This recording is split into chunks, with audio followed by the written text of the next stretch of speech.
Hello বন্ধুরা, আজ একটি বিশেষ ধরনের টিউটোরিয়াল নিয়ে এলাম। গানের রচয়িতা, সুরকার কবি নজরুল ইসলাম। এই গানের পেছনে একটি বিশাল ইতিহাস রয়েছে, সেটি আমি বর্ণনা করব।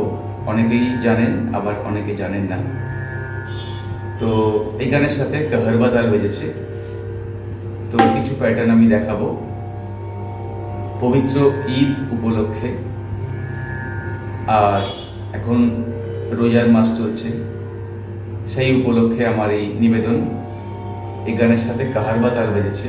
দাগে না তিন নাক দিন না, দাগে না তিন নাক দিন না।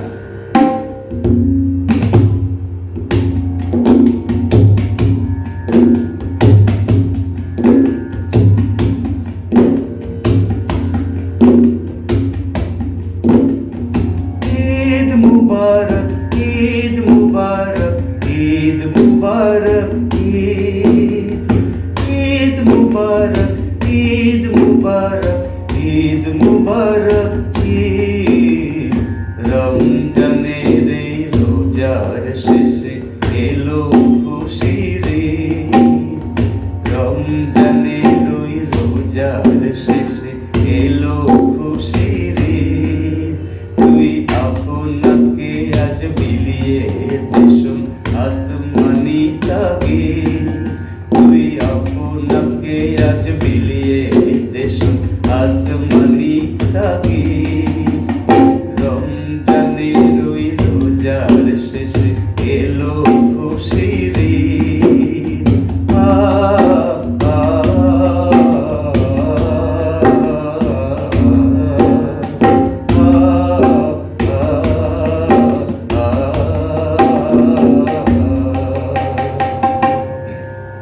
ঠিকাটি বাজলো।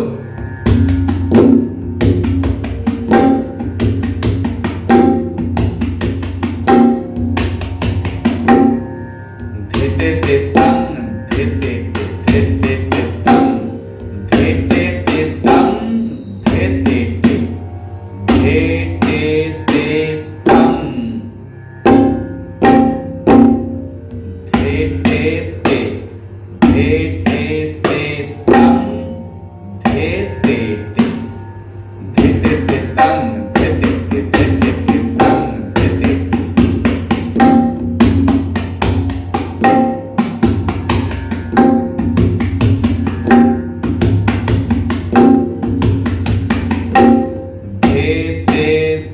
ধেতে তে তাং, ধেতে তে, ধেতে তে তাং, ধেতে তে, ধেতে তে তাং, ধেতে তে। এবারে একটু আসি গল্পে। এই গানটির পিছনে যে ইতিহাস, কাজী নজরুল ইসলাম সেদিন একটি বিখ্যাত শ্যামা সঙ্গীতের রেকর্ডিং সেরে বাড়ি ফিরছিলেন। সেই সময় রাস্তায় দেখা হয়ে গেল বিখ্যাত সুরকার, সুরস্রষ্টা আব্বাস উদ্দিনের সাথে। আব্বাস উদ্দিন তো আর ওনার লোভ সামলাতে পারলেন না। ওনার একটি বিশেষ আর্জি ছিল। উনি কাজী সাহেব বলে ডাকতেন, কাজীদা বলে ডাকতেন নজরুল ইসলামকে। তা উনি বললেন, কাজীদা, আমার একটি বিশেষ অনুরোধ আছে, আপনি রাখবেন? তখন বলছে, বলো কি হয়েছে। তো আব্বাস উদ্দিন সাহেব বললেন, এখন তো চারিদিকে শ্যামা সঙ্গীতের বিশাল ট্রেন চলছে চারিদিকে, মানে শ্যামা সঙ্গীত আর শ্যামা সঙ্গীতের একটা জয় জয়কার চলছে। তখন শ্যামা সঙ্গীত কি ছিল, মুসলিম কিছু শিল্পী তারা নাম পরিবর্তন করে হিন্দু নাম নিয়ে তারা শ্যামা সঙ্গীত গাইছিলেন। এবং পরবর্তীকালে এটা হয়েছে ইসলামিক সং, বেশ কিছু হিন্দু মানুষজন তারা ইসলাম নাম নিয়ে, মানে মুসলিম নাম নিয়ে তারা কিন্তু ইসলামী গান গাইছিলেন। এগুলো পরে হয়েছিল। তো এই যে মেলবন্ধন, তখন যে একটা কি বলবো, ধর্মীয় একটা গোঁড়ামির জায়গা ছিল, সেইগুলো কিন্তু মানুষের মধ্যে কাজ করতো। না ওই নামে থাকলে কিন্তু এই গান শুনবে না, বা এই লোককে আর নেওয়া যাবে না সমাজে। তো সেই ধরনের একটা প্রচলন ছিল। যার জন্য তখন নাম চেঞ্জ করে নেওয়া হতো। তো সেই মুহূর্তে তখন কাজীদা বললেন যে আমি ইসলামিক গান তো গাই না, বলছে একটা গান আপনাকে অন্তত গাইতে হবে, দেখুন না যদি একটা ইসলামিক গান আপনি গাইতে পারেন, আপনি তো বহু শ্যামাসঙ্গীতের রেকর্ড করেছেন, আপনার প্রচুর রেকর্ড আছে। তার সেই সময় তখন চলছে কি ওই পিয়ারি কাওয়াল আর কাল্লু কাওয়াল, মানে বিখ্যাত কাওয়ালি গায়ক তাদের খুব বাজারে ভীষণ নাম। তো আপনি যদি এই ধরনের একটু ইসলামিক গান কাওয়ালি কিছু আপনি পরিবেশন করেন, আমাকে যদি লিখে দেন বা আপনি সুর করে দেন, তাহলে আমি গাইতে পারি। তো কাজীদা বললো না না আমি সব পারবো না, আমাকে এই দিয়ে সব করিও না। তো যাই হোক, অনেক রিকোয়েস্ট করার পরে তা বলছে কোথা থেকে কি হবে। তারপরে এবারে উনি গেলেন কি, উনি ভগবতী বাবুর কাছে গেলেন। ভগবতী বাবু তখন আমাদের গ্রামাফোন রেকর্ডের উনি ওখানকার হেড অফ দ্য ডিপার্টমেন্ট, উনি ইনচার্জ। এবার ভগবতী বাবু তো কিছুতেই রাজি হবেন না, ইসলামিক গান চলবে না এখানে, এখন বাজারে শ্যামাসঙ্গীতের বাজার, ইসলামিক গান আমি করতে পারবো না, এখানে কোনো রকমভাবে কিছু করবো না।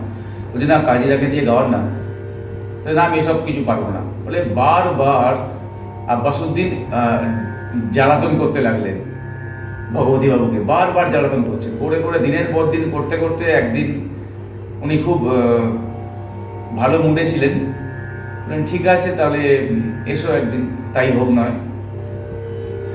তুমি যেটা চাইছো তোমার কথাই নয় রাখবো, বাজার যদি না চলে কিন্তু কিছু করার নেই। আসলে তখন কি একটা রেকর্ড বের করতে গেলে প্রচুর টাকা খরচা, এবং সেটি যদি বাজারে না চলে, পাবলিকে যদি না সেটি গ্রহণ করেন, তাহলে কিন্তু সেটি প্রচুর পয়সা নষ্ট হয়ে যাবে। সেই জায়গাটা থেকে খুব একটা চিন্তার জায়গা ছিল। তো সেখানে উনি তাও রাজি হয়েছিলেন, ঠিক আছে তাই হোক তাহলে। এবারে দৌড়ে উনি চলে এসছেন আব্বাসউদ্দিন নজরুল ইসলামের বাড়িতে। উনি বললেন কাজী সাহেব একটা উনি কিন্তু রাজি হয়েছেন, একটা গান আপনি প্লিজ করে ফেলুন, লিখে ফেলুন। এবার কাজী সাহেব করলেন কি, সেই মুহূর্তে ঘরের দরজা বন্ধ করেই চলে গেলেন।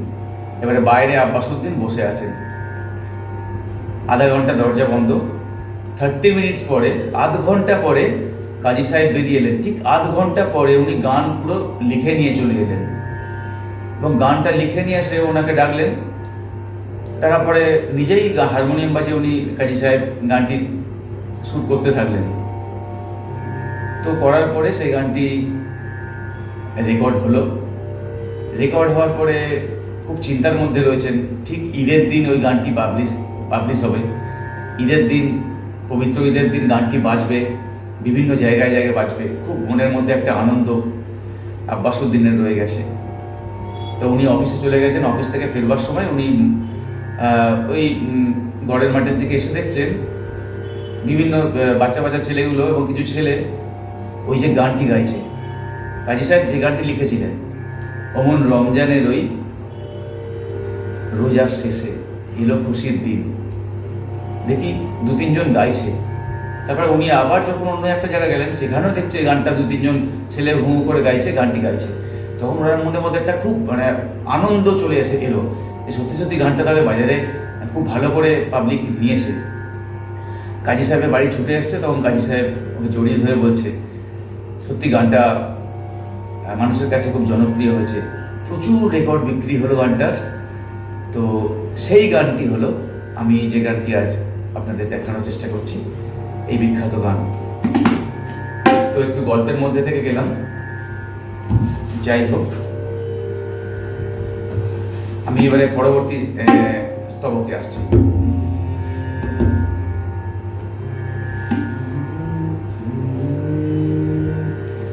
তোর সোনা দানা পালা খানা সব রহে লিল্লাহ, তোর সোনা দানা পালা খানা সব রহে লিল্লাহ, দে জাকাত মুর্দা মুসলিম মিরাজ ভাঙাই তেরি, দে জাকাত মুর্দা মুসলিম আজ ভাঙাই তেরি, ওমন রমজানের ওই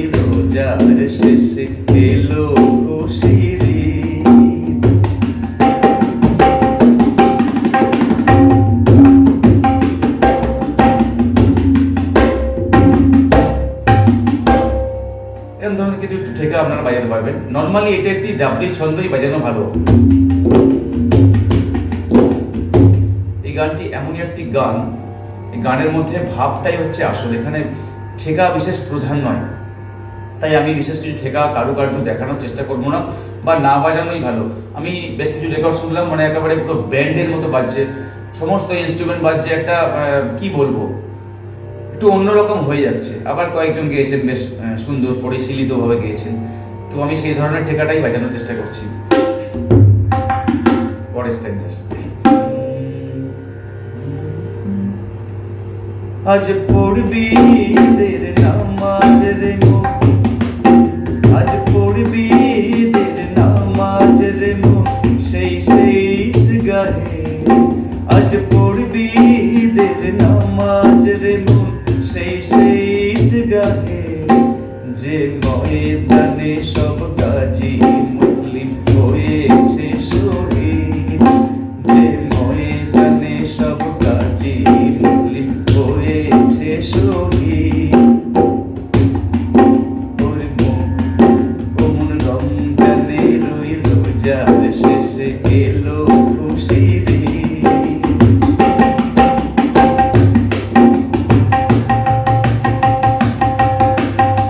এই ধরনের ঠেকা বাজাতে পারেন।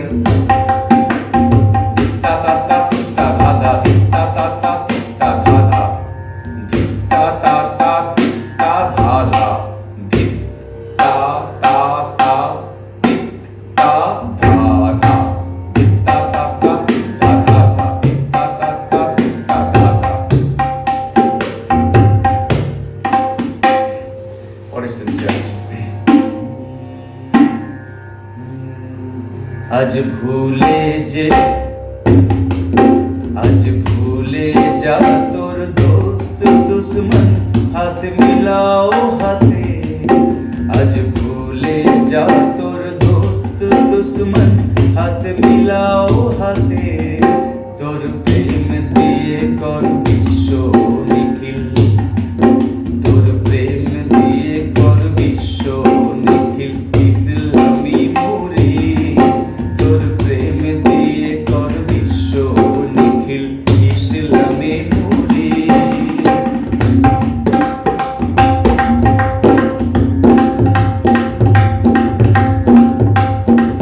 এই ধরনের ঠেকা শেষের দিকে বাজাতে পারে। ও মন রমজানে ওই রোজার শেষে এলো খুশির ঈদ। ও মন রমজানে ওই রোজার শেষে এলো খুশির ঈদ। তুই আপনাকে আজ মিলিয়ে দেশন, তুই আপনাকে আজ মিলিয়ে দেশন আসমানি তাগির। ও মন রমজানে ওই রোজার শেষে এলো খুশির ঈদ, এলো খুশির ঈদ, এলো খুশির ঈদ।